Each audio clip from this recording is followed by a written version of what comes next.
principale, Madame la députée de Vachon. Merci, Monsieur le Président. Avec sa coupure de 2,8 millions de dollars pour l'entretien de la route verte, le gouvernement libéral met en péril l'existence même de la route verte et tout le développement touristique qui est associé. La route verte, c'est quoi? C'est plus de 5 000 réseaux de pistes cyclables à travers tout le Québec. C'est un fleuron de notre industrie touristique reconnu par National Geographic parmi les 10 plus belles véloroutes au monde. C'est un réseau qui traverse près de 400 municipalités auxquelles ont contribué plus d'1 millier de partenaires depuis 20 ans. Le gouvernement libéral frappe encore les régions du Québec et leur développement économique. Est-ce que le ministre des Transports va revenir sur sa décision et maintenir le financement de 2,8 millions pour la route verte, comme le demandent Vélo Québec, Pierre Lavoie, les organismes touristiques et plusieurs autres, et même Françoise Bertrand, présidente de la Fédération des chambres de commerce du Québec? Monsieur le ministre des Transports. Monsieur le Président, dans un premier temps, j'aimerais éclaircir un peu les propos de la députée de Vachon, parce qu'il manque une grande partie. Pour ce qui est de Pierre Lavoie, la dernière fois que je l'ai vu, il était sur les routes du ministère des Transports. Et à ce niveau-là, on entretiendra encore 2200 km à 100 % Alors, il n'y a pas d'inquiétude à ce niveau-là. Deuxièmement, le volet 1 du programme, financé par le Fonds vert, a été priorisé.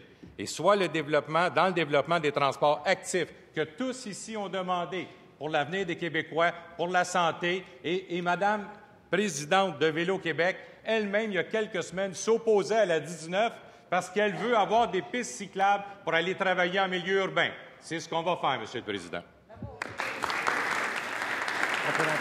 Complémentaire, Monsieur le député de Bertrand. Oui, Monsieur le Président, l'abolition du programme d'entretien de la route verte aura des répercussions catastrophiques sur les activités du parc linéaire, le Petit Train du Nord. D'une longueur de 210 km, cette infrastructure phare de l'industrie touristique des Laurentides reçoit annuellement plus de 900 000 usagers.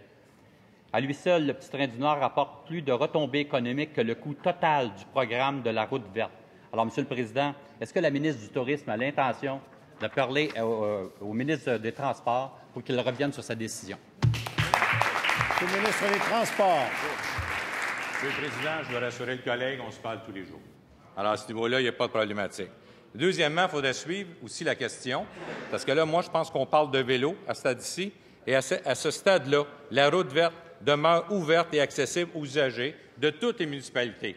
Et on a dit aux municipalités, on va ajouter 50 millions, Monsieur le Président, 50 millions au niveau de la réfraction des infrastructures, et les municipalités qui vont le juger nécessaire vont avoir l'aide en priorité, parce que lorsqu'on est dans une situation comme on est au Québec, on choisit les priorités, et les municipalités vont avoir l'argent pour pouvoir travailler sur leur piste cyclable. Merci, Monsieur le Président. Complémentaire, Monsieur le député de Labelle.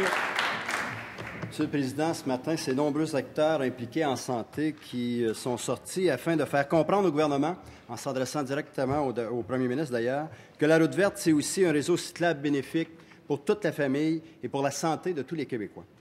Le ministre de l'Éducation, du Sport et du Loisir, qui disait pourtant que notre objectif était qu'on devienne l'une des nations les plus en forme au monde d'ici 10 ans, tel que souhaité par notre gouvernement, va-t-il au moins parler à son collègue des Transports afin de le convaincre de renouveler l'engagement envers la route verte? Monsieur le ministre des Transports. Monsieur le Président, on écoute les citoyens du Québec. On écoute la présidente de Vélo Québec, qui s'est opposée il n'y a pas 3 semaines à la continuité de l'autoroute 19, en disant qu'il était nécessaire, elle-même était nécessaire, d'avoir la capacité, dans des milieux urbains, de pouvoir permettre aux gens d'aller travailler en santé, de pouvoir marcher et d'avoir la possibilité de le faire. En attendant, il y a plus de 40 % des réseaux qui vont continuer d'être entretenus par le ministère des Transports. Et dans l'autre cas, on va faciliter le travail aux gens et les gens vont pouvoir utiliser leur vélo comme tout le monde le veut. Alors, Monsieur le Président, moi, je pense qu'on répond aux demandes et nous, on est capable de choisir des priorités. Merci.